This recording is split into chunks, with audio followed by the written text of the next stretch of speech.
I'm Reverend Evans. I am born again. I love Jesus as my personal savior, and I really enjoy and continue enjoying the walk that I have with Jesus Christ. And it is a privilege to come to you with a great friend of mine. We have known each other for, I think, the last of the work that God is doing through him. I have been in meetings that have been hosted by him, House of Worship Kamuru, and it has been a great privilege even to be nourished through the fellowship that we have had. Thank you very much, Reverend. You have been inviting great servants of God to minister unto us, and therefore I take it as a great privilege to be part of that team that you have in your diary to come and minister the word of God this afternoon. And therefore I bless the name of the Lord because of this privilege as we listen to the Holy Spirit and hear what he has got for us this afternoon. Amen. Hallelujah. I want to share the word of God this afternoon. Please, kama kuna changamoto ya sauti, you can signal. Mwelekezi wangu ambaye ana monitor ataweza kunielekeza, na so wakati ninasema amen, ukionyesha tu mkono wako, I will get to know ya kwamba sauti yangu iko clear na itakuwa ni ya baraka.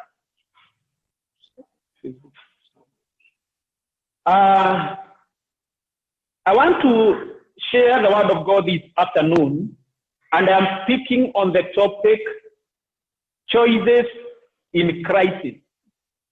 Choices in crisis. That is the topic I want to address this afternoon. We are going to read several texts. The first key text that we are going to read is in the book of 2 Kings, chapter number 16, verse number 5 to verse number 8. I repeat again. We are going to read from the book of 2 Kings, chapter number 16, verse number 5 to verse number 8. We are also going to read the book of Isaiah, chapter number 7, from verse number 1 to verse number 12. And then we are still going to refer to some more texts as the Holy Spirit guides us. And I repeat again, the topic that I want to speak about this afternoon is choices in crisis. Choices in crisis. Let us read the book of 2 Kings, chapter number 16, verse number 5 to verse number 8. I am going to use the King James Version. The Bible says, Then Lezin, king of Syria, and Pekah, the son of Ramariah, king of Israel, came up to Jerusalem to make war. And they besieged Ahaz, but could not overcome him. At that time, Lezin, king of Syria, captured Elaz or Syria, and drove the men of Judah from Elaz. Then the Edomites went to Elaz and dwelt there to this day. So Ahaz sent messengers to tell Tiglath-Pileser, king of Assyria, saying, I am your servant and your son. Come up and save me from the hand of the king of Syria and from the hand of the king of Israel, who rise up against me. And Ahaz took the silver and gold that was found in the house of the Lord and in the treasures of the king's house, and sent it as a present to the king of Syria. Let us go to the book of Isaiah, Isaiah chapter number 7. It's also a long text portion that I'm going to read, verse number 1 to verse number 12. Isaiah chapter number 7, verse number 1 to verse number 12. I am there. I'm going to read. This is what the Bible says. When Ahaz, son of Jotham, the son of Uzziah, was king of Judah, King Lezin of Aram and Pekah, son of Ramariah, king of Israel, marched up to fight against Jerusalem, but they could not overpower it. For the house of David was told, Aram has allied itself with Ephraim. So the heart of Ahaz and his people were shaken, as the trees of the forest are shaken by the wind. Then the Lord said to Isaiah, go out and your son Shear-Jashub to meet Ahaz at the end of aqueduct of the upper pool on the road to the louder field. Say to him, be careful. I want you to note these points. Number one, be careful. Number two, keep calm. Number three, do not be afraid. Do not lose heart. That is point number 4. Because of these two smoldering stubs of firewood. Because of the fierce anger of Lezin and Alam of son of Ramaliah. Aram, Ephraim, and Ramaliah's son have plotted your ruin, saying, let us invade Judah, let us tear it apart and divide it among ourselves, and make the son of Tabeel king over it. Yet this is what the sovereign Lord says. It will not take place. It will not happen. For the head of Aram is Damascus, and the head of Damascus is Andre Rezin. Within 65 years, Ephraim will be too shattered to be a people. The head of Ephraim is Samaria, and the head of Samaria is Andre Ramaliah's son.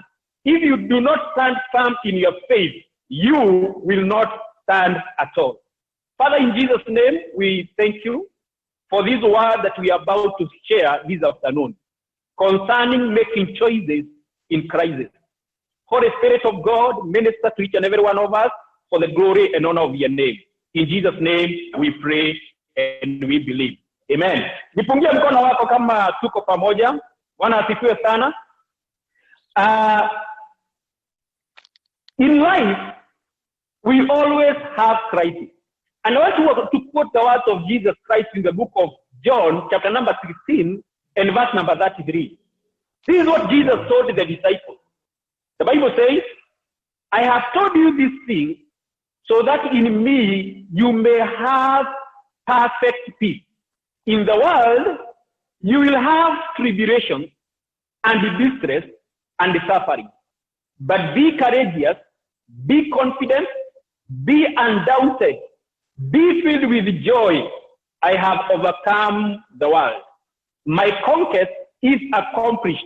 My victory is abiding. That is what the Bible says in the book of John, chapter number 16 and verse number 3. I have led using the Amplified Bible version. And I want to tell every person who is listening to me this afternoon that our lives are full of crisis. We go through crisis. And Jesus prepared his disciples and he told them that in this world they will face troubles, they will face tribulations, they will face challenges. And therefore I want to say this afternoon, as believers, we are not isolated or we are not insulated from troubles in our life. At one time or the other, we encounter challenges, we encounter crisis, we encounter tribulation, we encounter suffering. And that is why this afternoon, I want to share about making the right choices during crisis. And there are so many crises that we have in life. We have crises in marriages. And I believe you have heard of testimonies of people who have undergone so much in their marriages. Just recently, we had the case from this woman in Naivasha who had challenges and she ended up killing 4 kids. That is a choice that she made. That in this crisis, the only thing that I can do, the only choice that I can make is to kill my kids. The crisis will be there. We also have financial crisis. And I believe because of the situation that is prevailing in our nation, people are going through crisis financially. There are challenges that people are going through. I have witnessed here, even in town, businesses that were booming before Corona, they are closing up. Me as a family, me and my family, we have been affected in one way or the other. we had to close one of our business because there is no hope. When we look at the future, it's as if things are not adding up. We cannot continue paying rent, and yet we are not doing that business. And therefore, we made a choice to close that business. People are going through financial crisis in their lives. And I believe many people who are listening to me, they can concur with what I'm saying. Financially, there is crisis. People are saying that their businesses they are not sustainable because of the cost of the land, cost of transport, and yet once you compare with the income, it is not adding up. And therefore, we are facing financial crisis. We are also facing crisis as a church. We are not meeting the way we used to meet. You know, I was saying this morning in our program that I am missing the way we used to come together, the way we used to meet in fellowship, because even through these platforms of Facebook and Zoom, we are not being able to reach everybody as compared to the way we used to meet, even when the churches were open. And therefore, even as pastors, we are also going through crisis because we are not being able to interact with our church members the way we would like, the way we would want. We are not being able to address every concern that they have. Those are kind of crises. And I believe also many church members, they are going through one crisis or the other. In our nation right now, we have the COVID-19 crisis. It has affected the way of life. It has affected our social life. It has affected our economy. It has affected the way we do things. We are being told to maintain social distance. We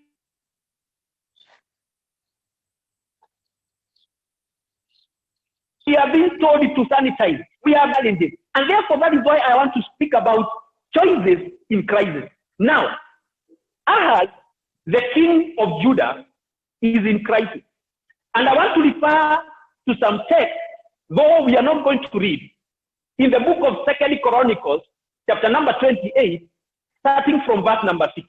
There are some few things that I'm going to mention there as we go to the key text that we are addressing this afternoon. At this time, Ahaz, the king of Judah, is in crisis. And in such a crisis like this, the northern kingdom, which was Israel, with the capital Samaria, they have ganged up together with Syria, and they have come to attack him. And as the word of God has said in the book of Isaiah, chapter number 7, they were intending to install a king in Judah, a person who will agree or who could agree with what they wanted. But let me just mention a few crises that Ahaz was in. Here are two nations. They have come together. They have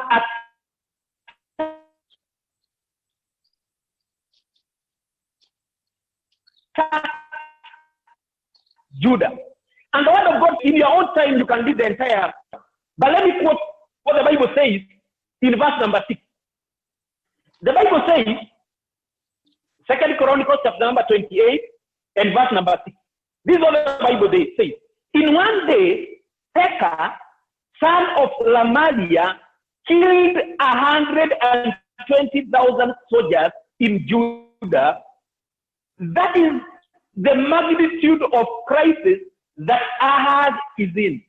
120,000 soldiers are dead in a single day. The Bible continues to say in verse number 7, the Bible says, Zikri, an Ephraimite warrior, killed Maaseiah, the king's son. This is another crisis that Ahaz is in.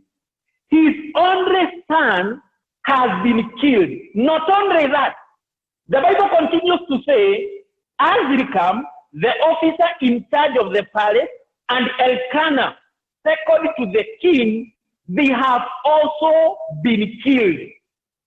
Ahaz is in crisis that two nations have joined together. They want to attack him. And actually, they have already attacked him, and they have done so much destruction. Not only that, 120,000 soldiers are dead. Not only that, his son and his two key officers in charge of the state house, they are dead. Verse number 8, the Bible says, the men of Israel took captive from their fellow Israelites who were from Judah 200,000 wives, sons and daughters. They also took a great deal of plunder, which they carried back to Samaria. My friends, this is the magnitude of challenge or crisis that Ahaz is in.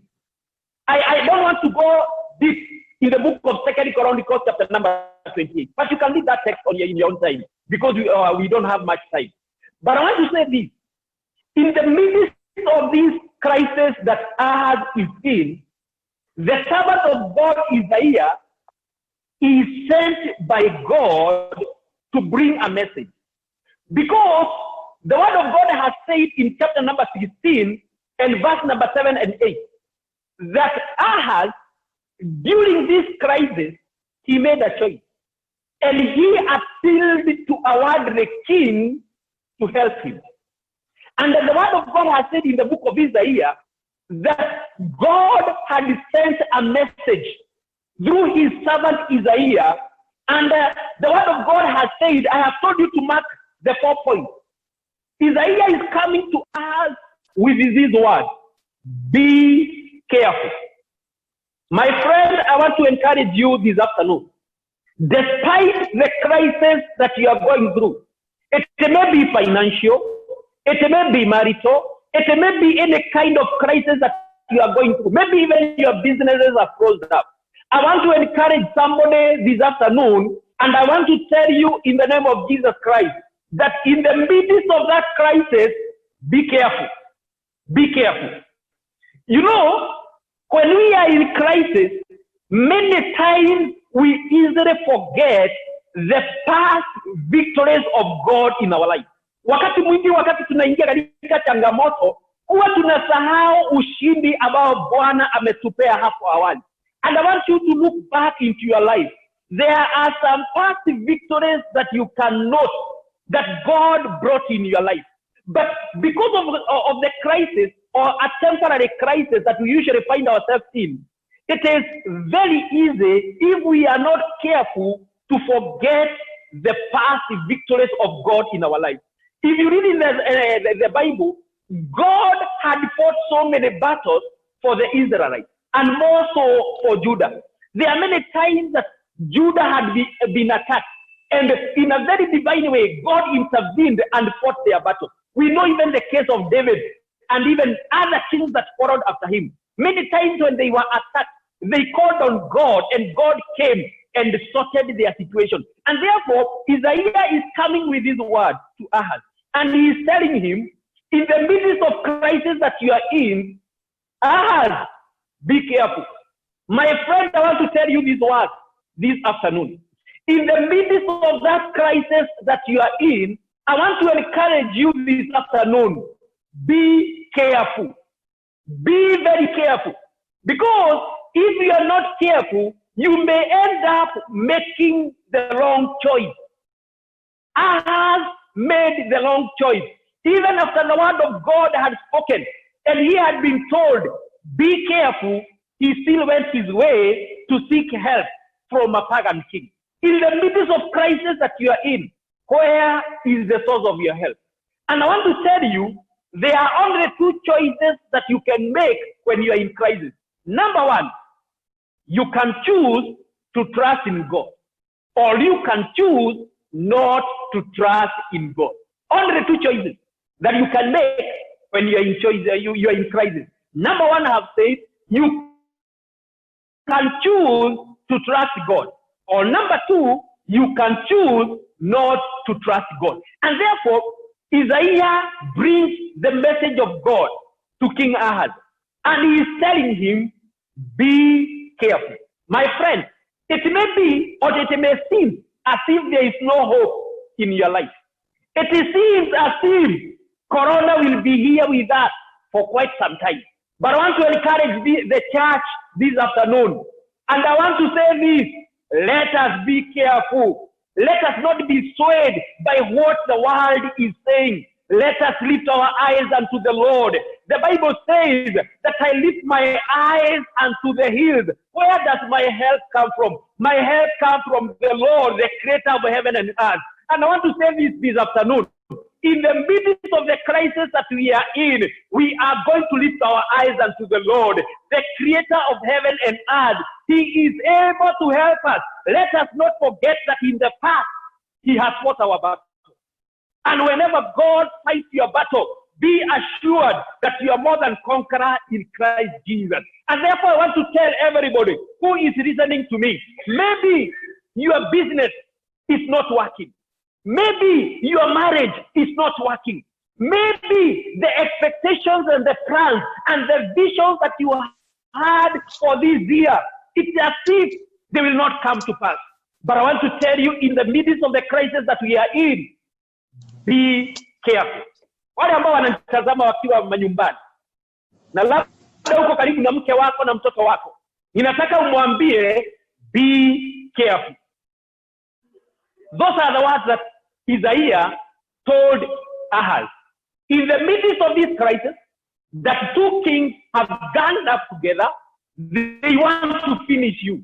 120 soldiers have been killed. 200,000 women, sons and daughters have been taken captive. Your own son has been killed. The officers in the palace have been killed. But Isaiah comes with these words. And under the anointing of the Holy Spirit, I am speaking these words to every hearer. Be careful. Be careful. Be careful. Point number 2. Isaiah tells Ahaz, that is Isaiah chapter number 7 and verse number 4. The word of God came to Isaiah. Go and tell Ahaz to be calm. Mwambie aturie. Hallelujah. And I want to tell the church this afternoon. Church, let us be calm. You know, right now there are news that are coming from right, left, up, down concerning tomorrow. But I want to tell the church this afternoon, be calm. Be calm. Let us be calm. The Lord is in charge. You know, when Jesus was in the boat together with his disciples, the Bible says there was a storm, and to the disciples, it was a destructive storm. And Jesus was asleep. He was there, but asleep. It is not, Jesus was not concerned, very much concerned about the disciples. And when he was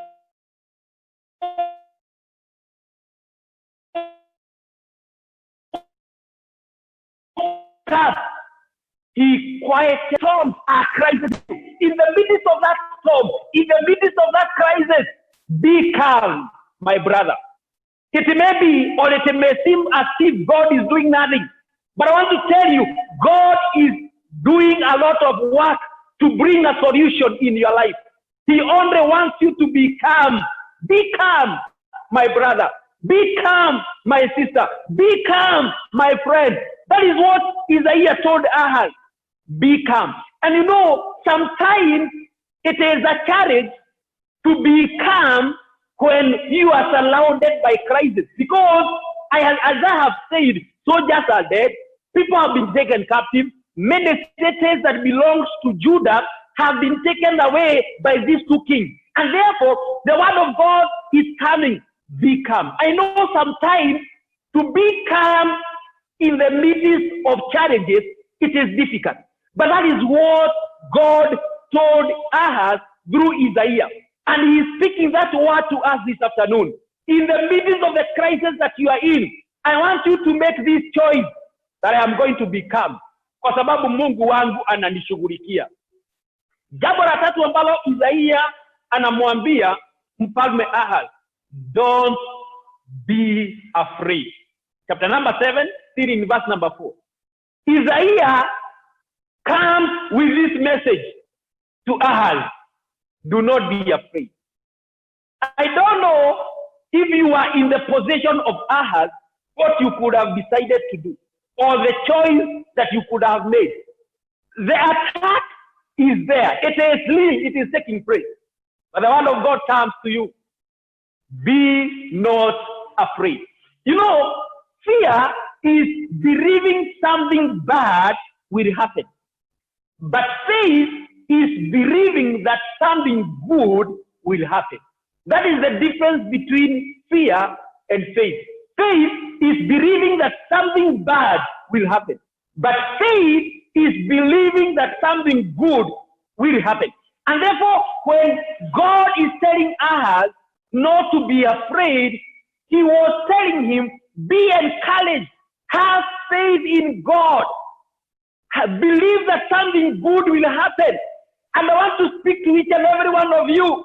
Have faith, believe in the midst of the crisis you are in that something good is going to happen. Don't be afraid. Avoid fear in your life. Stand firm, like the word of God, like the word that God told us. Be not afraid. Have faith in God.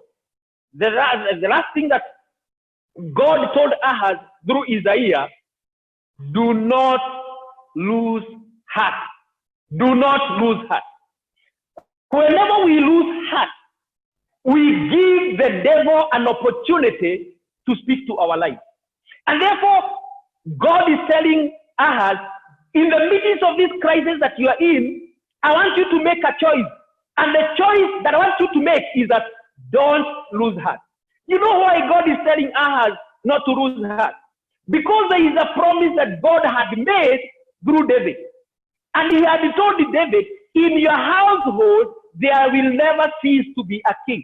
And the intention of these two kings was to come, dethrone Ahaz, and install their own king so that they can discontinue the purpose and the plan of God upon the promise he had made to David. And God will never sit down and watch when his purpose, when his plans are being thwarted. And therefore that is why God is telling Ahaz, don't lose heart. I like the word that Isaiah uses. Ya kwamba unaona hawa wafalme wawili, wao ni kama kijiti ambacho kinatoa moshi. That's what the word of God has said in the book of Isaiah chapter number 7. Ya kwamba they thought walikuwa ya kwamba kile kijiti ambacho kinawaka moto. Lakini Mungu akiwaangalia anasema ya kwamba hawa ni kijiti ambacho kinatoa moshi. Na kijiti ambacho kinatoa moshi ni kumaanisha kinaelekea kuzima. And therefore, Ahaz anapoangalia wafalme hawa wawili, anaweza ona ya kwamba wako na nguvu na uwezo, lakini machoni mwa Mungu wao sio kitu. Nataka kukuambia adhuhuri hii ya leo, hali yako sio kitu mbele za Bwana. It may be problematic in your eyes, but in the eyes of God, I want to encourage you, it is nothing. It cannot intimidate God. It cannot threaten God. Our God is omnipotent. Our God is omniscient. Our God is omnipresent. Hallelujah. And therefore, do not lose heart.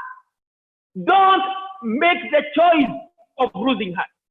Let us go back to the text and see in the midst of this crisis that Ahaz was in, what choice did he make? I want to bring several points. And this is going to be very important to help us so that we may make the right choice, the wise choice in the midst of crisis. These are the choices that Ahaz made even after receiving such a powerful word through Isaiah concerning the crisis that he was in. In the crisis, Ahaz made the following choices. Number one, in crisis, Ahaz begged the king of Assyria. I want you to note these two words because they are usually a bit confusing. We have Syria. Syria is a nation that had gone together with Israel to fight Judah. But now we are being introduced to people that were called Assyrians. Assyrians, eventually they were conquered by the Babylonians, who also conquered Judah and took them to captivity. And therefore, in crisis, Ahaz begged the king of Syria. That is what the word of God has said in the book of 2 Kings, chapter number 16 and verse number 7. Ahaz sent messengers to Tiglath-Pileser, king of Syria. Hata baada ya Mungu kunena neno la kipekee hivi kuhusu Ahaz, in the midst of this crisis, he chose to rely on worldly king. He chose to lift his eyes to a worldly king for help. My friend, our God is the King of Kings. And the reason as to why Isaiah is bringing this word is so that Ahaz can make a choice of trusting the King of Kings. But now Ahaz made the wrong choice. Instead of trusting the King of Kings, he chose to trust into the king called Assyria, called the king of Assyria. And look at the word that he is speaking. So Ahaz sent messengers to Tiglath, king of Syria, and he is begging the king for help instead of trusting in God in the midst of the crisis that he was in. Isaiah chapter number 2, verse number 22. The Bible says, stop trusting in mere humans. Isaiah chapter number 2, verse number 22.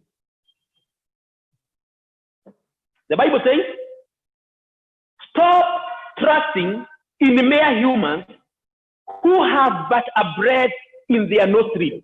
Why hold them in esteem? This is God who is asking this question through Isaiah. And he is asking the same question to us this afternoon. And he is telling us, stop trusting in mere humans. And he is saying they only have a mere breath. Do not hold them to high esteem. Jeremiah chapter number 17 and verse number 5. The Bible says, Jeremiah 17 verse number 5, cursed is the one who trusts in man, who draws strength from their flesh, and whose heart turns away from the Lord. The word of God is saying, cursed is the man who trusts in man. I have made up my mind, even a time like this, I am not going to trust in a man. I am going to lift up my eyes unto God, because he is the source of my help. Jeremiah 17 verse number 7. The Bible says, blessed is the man who trusts in the Lord, whose confidence is in him. Where is your confidence this afternoon? Where is your confidence? Where is your confidence? Despite hearing the word of God, in the midst of that crisis, he chose to trust in a worldly king. The second mistake that Ahaz did, in crisis, I am in point number 2. In crisis, Ahaz sold his sonship to a pagan king. In crisis, Ahaz sold his sonship to a pagan king. Part B of 2 Kings chapter number 16, the Bible says, this is Ahaz, this is the message that he is sending to the Assyrian king, and he is saying, I am your servant and your son. Come and save me from the hand of the king of Syria and from the hand of the king of Israel, who lies up against me. In crisis, Ahaz chose not to go, but to a pagan king. And this reminds me, Esau, in the book of Genesis, chapter number 25, verse number 31 to verse number 32. Esau is in a crisis. He is very hungry. He had gone hunting. He did not get anything. And therefore, when he comes back home, he finds his brother Jacob having made a very good stew. And he begs Jacob, please give me a stew. And Jacob told him, for me to give you this to you, then give me your birthright. Esau did not consider his birthright, and therefore he exchanged his birthright for a stew.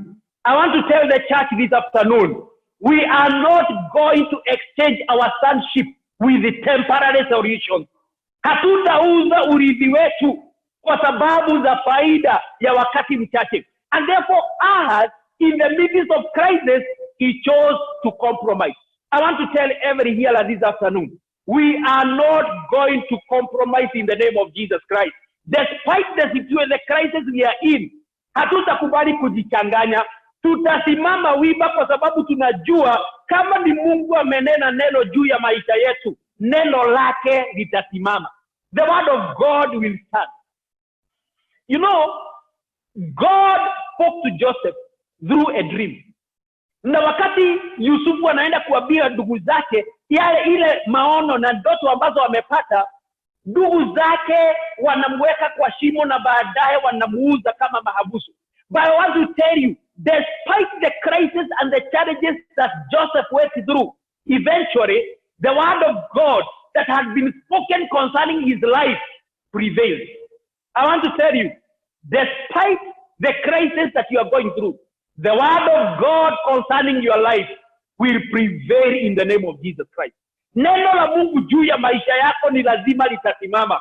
Hizo changamoto ambazo unapitia ni za muda tu. Usikimbilie mwanadamu, usiuze urithi wako kwa mwanadamu.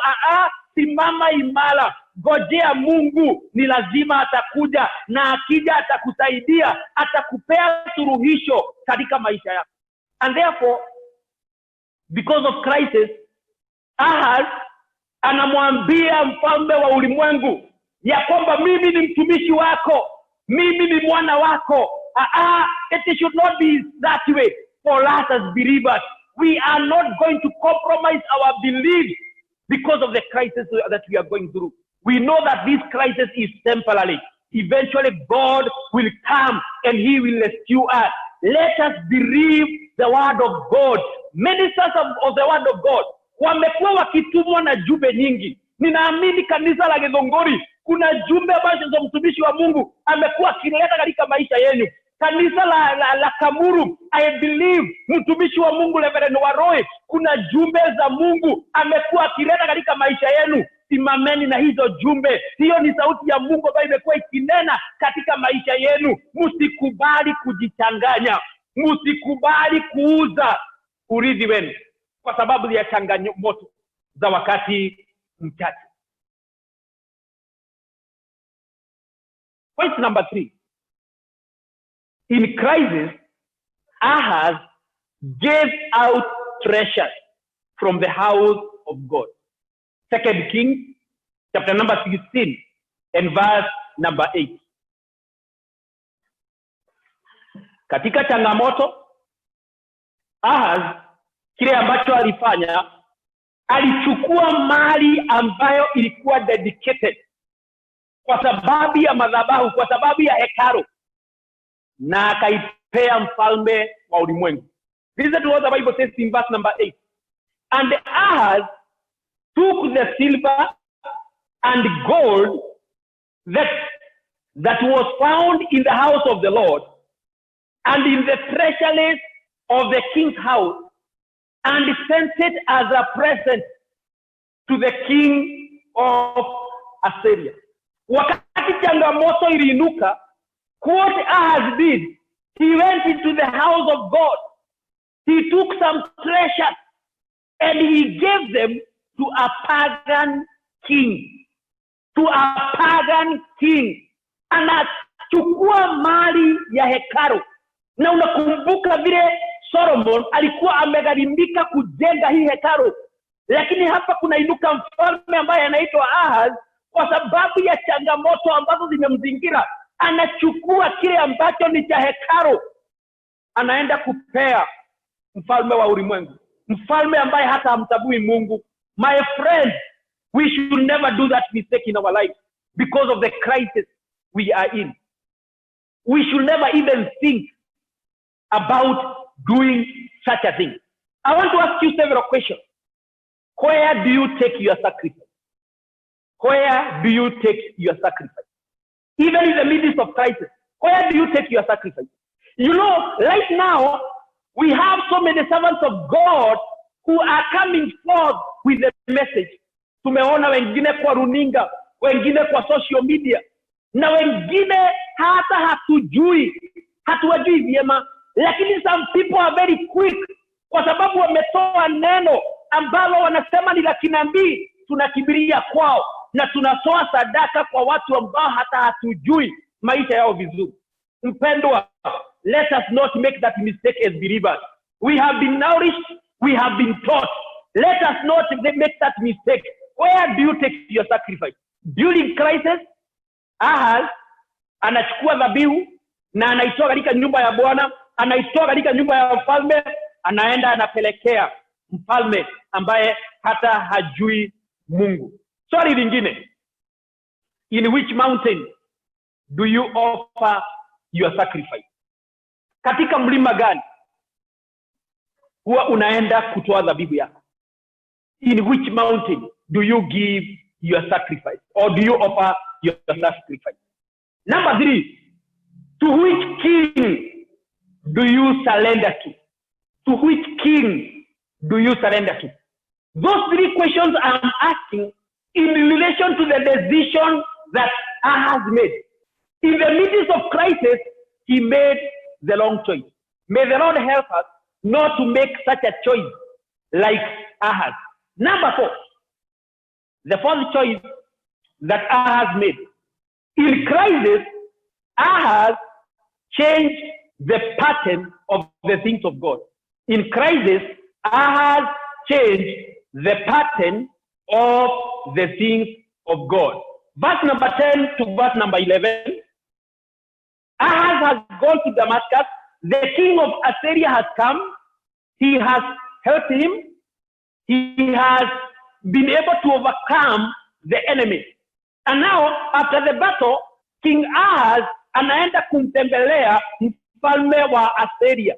Na Biblia inasema ya kwamba alipokuwa pale akaona madhabahu ambayo yalikuwa yametengenezwa sio kwa sababu ya Mungu aishie, lakini kwa sababu ya miungu mingine, na akapendezwa na that pattern.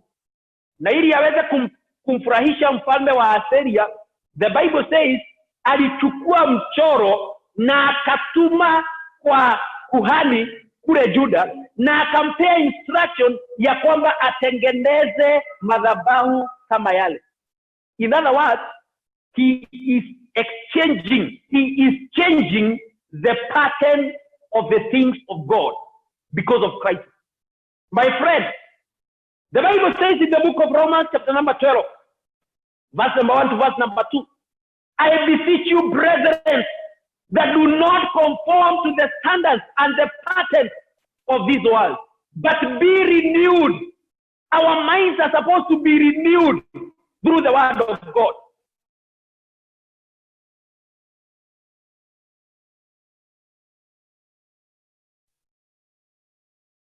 And therefore, in the midst of this naona ya miungu mingine. Sio, unajua, one day nilikuwa ninahubiri kule Kamuru.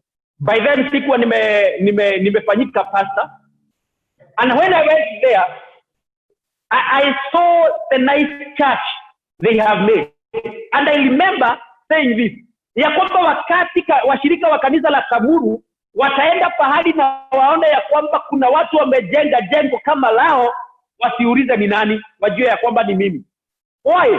Kwa sababu kanisa lile limejengwa kwa sababu ya kumtukuza Mungu aishie milele. And therefore that can be replicated elsewhere. But imagine Ahaz is not replicating that which is godly. He is replicating that which is ungodly.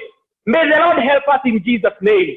Despite the crisis that we are in, we are not going to conform. We are not going to compromise to the patterns and the standards of this world. My friends, never change the pattern for godliness to that of the worldliness. May the Lord help us. In the midst of this crisis we are in, or in the midst of the crisis that you are in as an individual, as a family, as a business, I want to beseech you this afternoon in Jesus' name. Don't compromise the standards of God. Are you still praying the way you used to pray? Are you still reading the word the way you used to read? Are you still maintaining a close fellowship, a close walk with Jesus Christ, even a time like this? My friend, the pattern of the things of God should never be compromised. They should never be changed. The way we used to pray when we could come together and assemble as a church, we should continue. We should maintain the same lifestyle. The same way we used to worship God.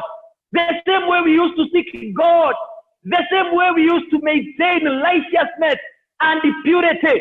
My friend, we should never compromise that because of the crisis that we are in. Number five. In crisis, Ahaz failed to believe in God's promises. In crisis, Ahaz failed to believe in God's promises. Ni hapo awali I had given you the 4 points. Yeah, the powerful message that God has spoken to Ahaz through Isaiah. Lakini Ahaz, despite such a powerful promise, he failed to believe those promises of God. My friend, a time like this, the only thing that is going to sustain you is believing the promises of God in your life. Amini ahadi za Mungu katika maisha yako. Nirudie tena, kile ambacho Mungu amekuahidi, yeye sio kama mwanadamu. Mwanadamu anaweza ahidi na akose kutimiza, lakini Mungu wetu sio hivyo. Kile ambacho amesema atafanya, yeye ni mwaminifu wa kutimiza. Yeye ni mwaminifu wa kufanya. Yeye ni mwaminifu wa kufuatilia. Mpendwa, usibabaike, usiyumbayumbe, endelea kuamini neno la Mungu katika maisha yako. Wakati Ahaz amesikia sauti ya Mungu, he did not believe the voice of God. He went ahead, sought help from a worldly king. And because of seeking help from a worldly king, ni lazima na yeye angejipendekeza. Kwa sababu msaada wake umetoka kwa mwanadamu, ni lazima na yeye ajipendekeze kwa huyo mwanadamu. Na that is why he is doing such things. May the Lord help us, that in the midst of crisis, we are going to make the right choice. We are going to make the right choice. Who can help us to make the right choice in crisis? The first person is the Holy Spirit. The first very important person who can help us to make the right choice in crisis is the Holy Spirit. When Jesus was about to leave, he is telling the disciples, starting from the book of John chapter number 16, ya kwamba sitawaacha kama orphans, lakini nitawatumia msaidizi ambaye ataendelea kuwa pamoja na nyinyi, ambaye atakuwa anawashauri, ambaye atakuwa anawafunza. Mpendwa, I want to beseech you in the name of Jesus, in the midst of any crisis ambaye utajipata ndani yake, seek counsel from the Holy Spirit. He knows your life. He knows the direction. You know, many times God speaks in our lives because of these 3 situations. One, God speaks to our lives because he knows where we are headed. Probably he knows there is somebody who is headed to a crisis, and therefore he wants to prepare you in advance. Before you enter into that crisis, you may have the word to help you in that crisis. The second scenario, or the second instance, ambayo Mungu huwa ana-address ni ile hali ambayo tuko ndani yake. Probably there is somebody who is getting this message, or who is going to listen to this message and is already in a crisis. Na kwa hivyo Mungu anatuma ujumbe kwa sababu ya mtu ambaye ako katika hali hiyo. Na pia Mungu anatuma ujumbe kwa sababu ya mtu ambaye anatoka hali hiyo. Probably there is somebody ambaye amekuwa in crisis na sasa ndio anatoka. Na ili awe prepared for the future, Mungu anamuandaa. And therefore I beseech you, whichever crisis you will find yourself in, whichever crisis you are in, whichever crisis you are exiting from, my friend, rely on the Holy Spirit. Number 2, rely on the word of God. Whenever you are in crisis, many voices will speak to your life. But I want to beseech you in Jesus' name. In the midst of any crisis you'll find yourself in, indulge yourself in the word of God. Jifike katika neno la Bwana. Peruse the word of God. Get to hear, get to read what the word of God is saying concerning that situation. Number 3, do not stop praying. Usikome kuomba. Kwa sababu, many times when we are in crisis, the devil usually brings disruption ili tukose kuomba. Anafanya kwamba we are not calm, we are not at peace, we lose heart, and therefore we fail even to pray. But I want to beseech you in Jesus' name, in the midst of crisis, continue in the lifestyle of prayer. Let me mention these 3 things as I wind up. Despite the crisis, you need to believe the following promises of God. Despite the crisis, you need to believe the following promises of God. Number 1, the promise of peace. The promise of peace. God has assured us, despite the crisis, and that's what we started by saying in the book of John chapter number 16 and verse number 3. Jesus is telling the disciples that in this life you will face trouble. And sometimes I usually wonder, after Jesus being with his disciples for 3 years, what he left them with was peace. And he told them, my peace, I leave you with my peace. And I want to tell you, in the midst of crisis, God will always give you peace. That is the book of Isaiah chapter number 26, verse number 3. The Bible says, you will keep him in perfect peace, whose mind is stayed on you because he trusts you. I pray for every one of us. May we experience peace in the midst of crisis. Promise number 2. God promises to release you from anxiety. God promises to release you from anxiety.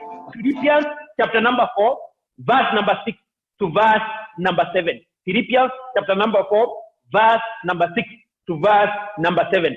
Do not be anxious. God is promising you, he is going to release you from every form of anxiety in your life. Kwa sababu, when you are full of anxiety, hawezi ukawa calm. Nadhani unaona mtu anajaribu hapa pale because ako na anxiety. But the promise of God is that he is going to release us from every form of anxiety.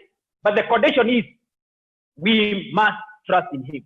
Number 3, God promises abundant life in Christ Jesus. Even in the midst of crisis, this is the promise of God. Abundant life in Christ Jesus. That is the book of John, chapter number 10, verse number 10. The Bible says, the thief comes not except to steal, to kill, and destroy. I have come that they may have life, and they may have it more abundantly. And this is my final word this afternoon. May you find abundant life in the midst of every crisis that you are going to face. Remember this. Make the right choice in the midst of crisis. And the only one who can help you to make the right choice is the Holy Spirit. Ahaz made the wrong choices. Let us not make the wrong choices despite the crisis that we are in. Father, in Jesus' name, we are so grateful this afternoon to come together and hear your word. Thank you, Jesus, because you know our lives. You know what we are going through. Some of us are in crisis financially. Others are in family crisis. Others are in business crisis. Others are in health crisis. They are aching in their bodies. Probably even others have family members who are at pain, who are suffering. These are the crises that we go through in our life, even as believers. But oh God, we lift our eyes unto you this afternoon. And this is my prayer for every hearer. In the midst of crisis, oh God, help us to make the right choice. Ahaz made the wrong choices. Help us not to repeat what Ahaz did, because we have learned of you this afternoon. Help us to make the right choices whenever we are in crisis, and through that, your name will be glorified. Your name will be exalted. I speak a word of blessing to Reverend Warui, who has brought us together as a church, so that we may hear what you have for us this afternoon. I pray because of the church members of Kaburu, and even every person who has participated in this forum. Oh God, I pray that your grace may sustain them even at such a time like this. We shall say through, we shall overcome, because you are on our side. In the name of Jesus Christ, we pray and we believe. May the Lord bless you. May the Lord do you good. In Jesus' name, shalom, shalom, shalom. Over to you, Reverend Warui. Amen. Amen. Amen. Thank you very much for the word. We are blessed. We would not have gotten any better. This is the word of God, and it has come with power, and we thank God. And I want to hope that every one of us will make the right decision in this crisis and in every other crisis that you may be in, that you may be able to be victorious. But always remember, the Lord is together with you. Don't exchange your sonship for temporary solutions. I think that really touched me, that it is not time to compromise. It's not time to give up our sonship for temporary solutions. God bless you so much, Reverend Ivan. Thank you very much for allowing yourself to be used of the Lord. We are blessed. Thank you even for praying for us. We are well ready to face the new week, and I know that the Lord will be together with us. So thank you everyone who joined us today. Thank you. May God bless you. Thank you, Reverend Kangeze, for joining us today. Thank you, Pastor Gabriel Kimondo, for joining us today. May the Lord bless you so much and do you well. And I want to believe even you guys will get an opportunity to come and minister to us in one of these days. So God bless you. Now that Reverend has prayed for us, we shall just say the words of the grace and conclude our service for today. For those from House of Worship Kamuru, July is our prayer month, so we'll continue praying. We'll be sharing the prayer items on our platform, and for those who are praying in each of the days, you know what we have agreed, and we'll proceed and do that every day we'll be praying and we'll be committing different and various things as the Holy Spirit guides us to the Lord. And I want to believe the Lord is going to bless us. So God bless you so much for joining us. We will join together and say the words of the grace. And then after that, we shall be able to close. You can unmute yourself as we say the words of the grace together. And now may the grace of our Lord Jesus Christ and the love of God and the fellowship of the Holy Spirit be with us now and forevermore. Amen. Bless. Amen. Amen. Amen. Us now and forevermore. And have a great week. See you on Tuesday. Oh, and everybody is welcome. Tuesday, that we have a youth topics are relevant to everyone. So you are welcome on Tuesday,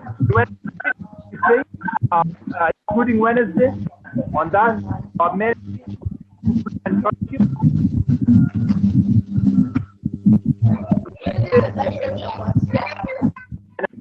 You on that